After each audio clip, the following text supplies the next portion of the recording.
O aquecimento global é uma curiosidade de todo mundo. E parece que tem duas vertentes, né? Uma fala que é uma coisa natural do planeta e outra fala que é produto do homem e da poluição. Exato. Qual a sua... Então, as duas premissas são verdadeiras. O aquecimento global, ele é natural. A Terra, o nosso planeta, ele passa por ciclos de aquecimento e de resfriamento ao longo de toda a sua história. Ciclos de glaciações e períodos interglaciares muito quentes. O último período glacial que a gente passou terminou há 12 mil anos atrás. Ele marca o início do Holoceno, o nosso período geológico atual. E de lá para cá, o nível do mar ele vem aumentando e as temperaturas vêm aumentando. A temperatura média global hoje ela ainda está abaixo da média histórica nos gráficos. A gente ainda está no período glacial saindo dele. Então, dentro do contexto geológico, a gente está num período de aquecimento da Terra.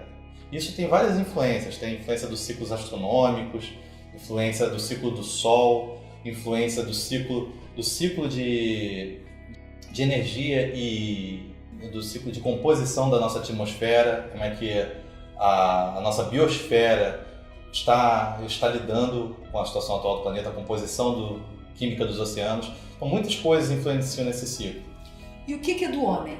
Onde que o homem está metendo a patinha dele? Dentre todas essas variáveis, o efeito estufa, que é um efeito essencial para a vida do planeta, é o efeito que permite com que a nossa atmosfera retenha a radiação do Sol e mantenha nosso planeta quente. O efeito estufa vem sendo agravado pelo homem. Então, não é que o efeito estufa seja um vilão. O efeito estufa ele é essencial para a manutenção da vida como a gente conhece. Sem o efeito estufa, a gente vira uma bola de gelo. Só que com a Revolução Industrial, a gente vem começando, e a queima de combustíveis fósseis e o desmatamento, a gente vem aumentando em muito a quantidade de gases estufa, que são o metano, o dióxido de carbono, o vapor de água. Todos esses são gases estufas, gases capazes de reter calor, reter radiação. A gente vem aumentando a quantidade deles na nossa atmosfera de forma muito acelerada. E isso é uma das variáveis que influencia no aquecimento. Existem muitas outras. Só que quando você pega uma das variáveis e você começa a aumentar muito, de forma descontrolada, você sabe que o resultado, por mais que existam outras, o resultado vai tender para aquele lado. Então hoje a nossa grande emissão de gases estufa, de gases com efeito estufa, causa uma tendência de aquecimento no nosso planeta. E também porque a população está crescendo, né? A população está crescendo e o que decorre disso? Decorre as atividades da população para manter são atividades que causam impacto.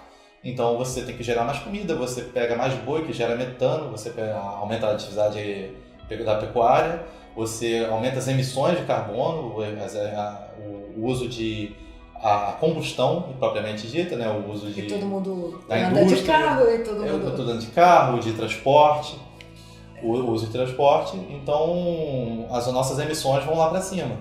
Então, já que a gente não pode mudar o curso natural da Terra, a gente tem que tentar mudar. A gente tem que tentar melhorar as nossas atividades, fazer com que nossas atividades sejam menos poluentes, mais sustentáveis, e existem maneiras que podem tornar as mesmas atividades cada vez mais sustentáveis, se não completamente sustentáveis, menos impactantes. E quais são essas maneiras? No uso dos automóveis, por exemplo, a gente vê uma tendência de curto a médio prazo já de substituição de grande parte da nossa frota, pelo menos da frota de veículos leves, que hoje são a motores de combustão, por motores elétricos. Isso já vai dar um impacto em escala global.